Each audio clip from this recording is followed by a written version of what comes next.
ماہ رمضان ہر سال جلوہ فغن ہوتا ہے اور امت مسلمہ بقدر توفیق اپنی استطاعت کے مطابق اس ماہ مبارک سے فیض یاب ہوتی ہے، مگر بہت کم لوگ ہیں جن لوگوں کے اوپر رمضان المبارک کا اثر باقی رہتا ہے۔ زیادہ تعداد ان لوگوں کی ہے کہ جو رمضان کے مہینے کے اندر تو مسلمان نظر آتے ہیں، لیکن جو ہی رمضان کا مہینہ گزرتا ہے ان کے وہ 4-5 فٹ کے بدن سے مسلمانوں والا رنگ اور روپ اتر جاتا ہے۔ یہ ماہ مبارک انسان کی روحانی تربیت کا مہینہ ہے، لیکن ہمارے معاشرے کے اندر تربیت کا بہت زیادہ فقدان پایا جاتا ہے۔ ہمارے گھروں کے اندر تربیت جیسا ماحول نہیں ہے، ہماری مساجد کے اندر بھی وہ تربیتی ماحول نظر نہیں آتا جو ماحول اللہ کے رسول صلی اللہ علیہ وسلم کی زندگی کے اندر مسجد نبوی کے اندر نظر آیا کرتا تھا۔ ہماری سوسائٹی اور ہمارے عزیز و اقارب اور دوست احباب کے اندر بھی وہ تربیتی ماحول ہمیں نظر نہیں آتا۔ رمضان کا مہینہ ہماری اصلاح کے لیے آتا ہے کہ انسان راہ راست سے بھٹکا ہوا ہے، اس کی تربیت کے اندر کچھ کمزوری آ چکی ہے، اس کی تربیت کرنے کے لیے، اس کو راہ راست پر دوبارہ ڈالنے کے لیے اللہ رب العزت نے سال کے بعد ہمیں ایک مہینہ دیا جس کو بھی ہم عام روٹین کے مطابق گزارتے ہیں، جس طرح ہم سارا سال اپنی زندگی کے ایام کو گزارتے ہیں۔ کیوں بھائی ایسا کیوں ہے؟ شاید کہ ہم رمضان المبارک کی فضیلت سے ناواقف ہیں۔ ہمیں رمضان کے اندر جو اعمال ہمیں بالخصوص کرنے چاہیے تھے ان اعمال سے بھی ہم واقف نہیں ہیں، اور ہم ہیں مسلمان، اور ہم نے اپنی زندگیوں کے اندر کئی بار رمضان کا مہینہ پا لیا، لیکن ہم نے اپنی زندگی کے کسی ایک بھی برے عمل کو چھوڑنے کی تیاری نہیں کی، ارادہ نہیں کیا۔ ہم نے اس رمضان کی تربیت کو اپنے بدن کے اوپر لاگو ہی نہیں کیا۔ اللہ رب العزت نے ایک بنیادی مقصد ان روزوں کا بیان فرمایا ہے، یا ایھا الذین آمنوا کتب علیکم الصیام کما کتب علی الذین من قبلکم لعلکم تتقون۔ یہ جو تتقون ہے یہ ایک بنیادی مقصد ہے روزوں کا، کہ انسان تقوی اختیار کرے، انسان پرہیزگار بن جائے، انسان اپنے رب کی طرف لو لگانے والا بن جائے، انسان دین اسلام کا فالور بن جائے۔ یہ بنیادی مقصد تقوی کا حصول، جس مقصد کے لیے ہمارے اوپر روزوں کو فرض کیا گیا ہے۔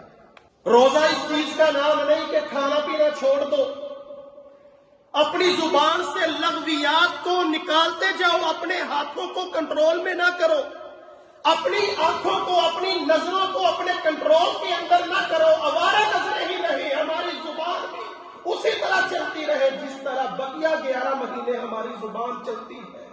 اللہ کو ہمارے اس بھوکا پیاسا رہنے کی کوئی ضرورت نہیں ہے۔ بھوک ہم نے کاٹنی ہے، پیاس ہم نے برداشت کرنی ہے، اللہ کو کیا پہنچے گا؟ اللہ نے تو ہمارے دلوں کی کیفیت کو دیکھنا ہے کہ یہ بندہ اس نے میری خاطر کھانا پینا چھوڑا ہے، یہ اپنے ہاتھوں کو کنٹرول کر رہا ہے، اپنی زبان کو اپنے کنٹرول کے اندر رکھے ہوئے ہے، اپنی نظر کی آوارگی سے یہ محفوظ ہے، اس کے دل کے اندر میرا ڈر اور خوف، میرا تقوی کتنا پیدا ہوا ہے۔ اللہ نے تو ہمارے تقوی کو دیکھنا ہے، ہماری پرہیزگاری کو دیکھنا ہے۔ کسی آدمی سے پوچھے نا بھائی روزہ رکھا ہے، وہ کہے گا ہاں ہاں الحمدللہ میں نے تو روزہ رکھا ہے، میں نے کبھی زندگی کے اندر روزہ نہیں چھوڑا۔ بڑا لیکچر جارے گا، پتہ نہیں دوبارہ زندگی کے اندر یہ رمضان کا مہینہ آنا ہے یہ نہیں آنا، اللہ نے توفیق دی، صحت تندرستی دی، میں روزے کیوں چھوڑوں؟ جاؤ اسی آدمی سے یہ بھی سوال کرو اس روزے کا مقصد کیا ہے، روزہ کہتے کسے ہیں؟ صبح اٹھے، اچھی سحری کر لی، سارا دن اپنے کام کاج کے اندر مصروف رہے اور جن کو اللہ تعالیٰ نے وسعت دی ہے وہ سو کر اپنی زندگی گزار رہے ہیں، اور جب افطاری کا وقت آیا تو اپنے دوستوں کو اکٹھا کیا، اچھا کھانا پکایا، طرح طرح کے فروٹ آگے، جوسز آگے، اور ان کو سامنے رکھ کر افطاری کی، اور ساتھ میں ویڈیو بن رہی ہے افطاری کی۔ یہ روزوں کا مقصد ہے۔ یہ سحری اور افطاری کا تو وہ وقت ہے جن اوقات میں اللہ رب العزت اپنے بندوں کو معاف کرتے ہیں۔ نبی علیہ الصلوۃ والسلام نے فرمایا، افطاری کے وقت اللہ رب العزت اپنے بندوں کو جہنم کی آگ سے آزاد کرتے ہیں۔ افطاری کے ٹائم جو بھی دعا اللہ سے مانگو گے اللہ تمہاری دعا کو قبول کرے گا۔ امام بخاری رحمہ اللہ حدیث پڑھاتے ہیں، حدیث لکھتے ہیں مسجد نبوی کے محراب کے اندر بیٹھ کے۔ اس سے بڑی اور کیا فضیلت ہو سکتی ہے؟